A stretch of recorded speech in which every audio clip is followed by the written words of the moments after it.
We begin with Eyewitness News reporter Lauren Glassberg and what you need to know about New York's new cell phone ban.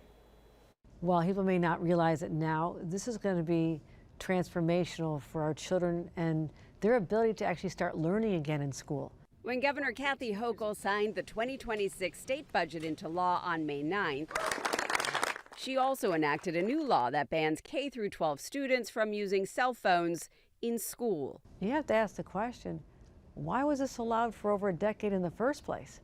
And while a governor doesn't normally get involved in education policy, I understand that, I saw that no one else was doing this. Research shows that when students have access to cell phones in schools, they use them. They scroll social media, they text, they're bombarded with notifications, and they're distracted. And even they know it. One young girl said, "You've got to save us from ourselves. We can't put this down on our own, but we know we should." And I'm a mom, and I said, child calls out for help. You've got to save us from ourselves. I will do this. I'll be the heavy. The principal for Urban Assembly Gateway School for Technology in Hell's Kitchen knows it's a good move. Returning from COVID, there was this lack of socialization that was happening between kids, and we noticed that right away. Kids were not talking to one another. Kids were in classes and didn't even know each other's names. So last year, she implemented a bell-to-bell cell phone ban for her students, just like the state's new law. They put their cell phone in it, close the pouch, and put it into a grade bin. And then they get locked up in a secure location until the end of the day for distribution. The whole process takes only minutes a day and saves what was becoming hours a day of conversations with students about why they needed to put away their phones and instead focus on learning. The ban worked. At the end of the first marking period, we had our best performance in, I would say, since the school opened, probably.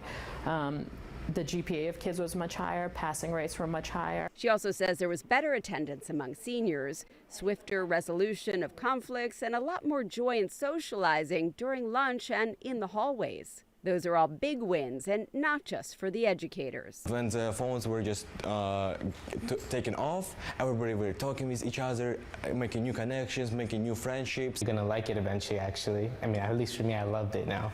Because you start to conversate more among your peers. You love each other more.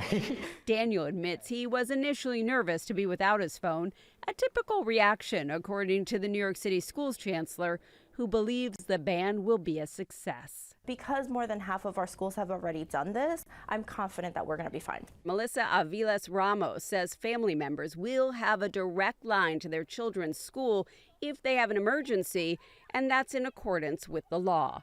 If there is a school emergency, families will be alerted, usually by text message.